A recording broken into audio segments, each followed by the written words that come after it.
በኢትዮጵያ የሚገኙ ዋና ዋና ግድቦች የሚመነጩት የኃይል መጠንና የተመረቁበት የተጠናቀቁበት ዓመተ ምህረት ዋና ዋና የኃይል ማመንጫ ግድቦች ዝርዝራቸውና የግድቡ ወሰን የማመንጨት አቅም ታላቁ የኢትዮጵያ ህዳሴ ግድብ 5150 ሜጋዋት ሲጠናቀቅ የማመንጨት አቅም ሲኖረው በከፊል ኃይል ማመንጨት ስራ ጀምሯል።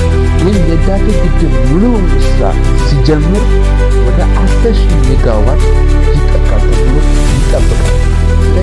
አንድ ግድብ ግንባታ ወጪ ወይም ስለሚጠቀመው ቴክኖሎጂ ተርባይን ማወቅ ፈልጋል የሚፈልጉ ወደ ቀጣይ ቪዲዮ በኢትዮጵያ የሚገኙ ዋና ዋና ግድቦች የሚመነጩት የኃይል መጠንና የተመረቁበት የተጠናቀቁበት ዓመተ ምህረት እንደ አውሮፓውያን አቆጣጠር በሚመለከተው መንገድ አቀርብላችኋለሁ። ዋና ዋና የኃይል ማመንጫ ግድቦች ዝርዝራቸውንና የግድቡ ወሰን የማመንጨት አቅም በሜጋዋት እና የተመረቀበት ስራ የጀመረበት ዓመተ ምህረት በአውሮፓውያን አቆጣጠር ነው የማቀርብላችሁ። የታላቁ የኢትዮጵያ ህዳሴ ግድብ 5150 ሜጋዋት ሲጠናቀቅ የማመንጨት አቅም ሲኖረው የተመረቀበት ወይም የተጠናቀቀው በ2022 በከፊል ኃይል ማመንጨት ስራ ጀምሯል።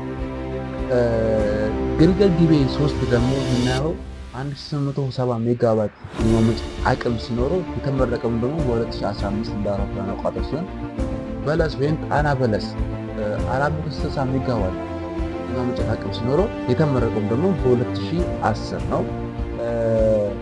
ተከዜ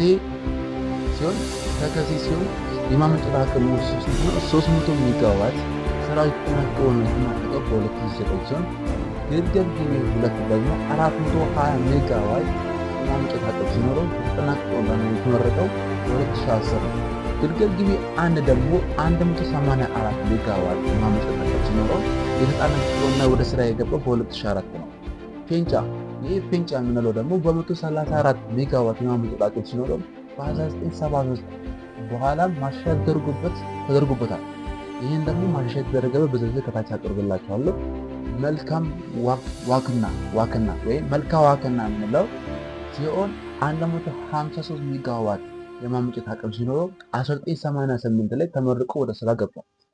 ቆቃ የምንለው ሲሆን በአዋሽ የሚገኝ ሲሆን አዋሽ 1 ላይ 400 ሜጋዋት የማመንጨት አቅም ሲኖረው የተመረቀው ደግሞ በ1960 ነው። ቁልፍ መረጃዎችን እንገራችሁ። ታላቁ የኢትዮጵያ ህዳሴ ግድብ በአሁኑ ወቅት የግንባታው ሂደት ወደ ማጠናቀቅ ተቃርቧል።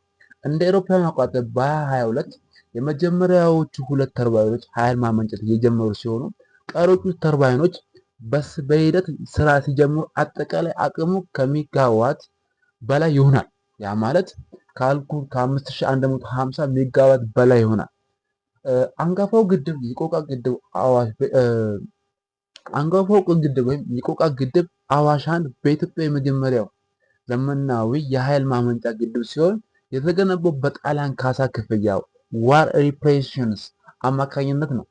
የጊቤ ተፋሰስ የምንለው ሲሆን የግልገል ጊቤ ፕሮጀክት 1፣ 2፣ 3 ናቸው። በአሁኑ ወቅት ለሀገሪቱ ከፍተኛ የኤሌክትሪክ ኃይል ወይም የኤሌክትሪክ ድርሻ እያበረከቱ ይገኛሉ።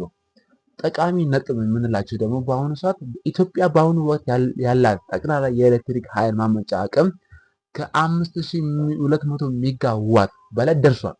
ይህም የህዳሴ ግድብ ሙሉ ስራ ሲጀምር ወደ 10,000 ሜጋዋት ይጠጋል ተብሎ ይጠበቃል። ስለ አንዱ ግድብ ግንባታ ወጪ ወይም ስለሚጠቀመው ቴክኖሎጂ ተርባይኖች የበለጠ ማወቅ ይፈልጋሉ። የሚፈልጉ ከሆነ ወደ ቀጣይ ቪዲዮ ለመሄድ ሼር እያደረጋችሁ ኮፒ ሊንክ እያደረጋችሁ ለሁሉ ተደራሽ እንዲሆን አድርጉ። መረጃውን ይጠቅማችኋል።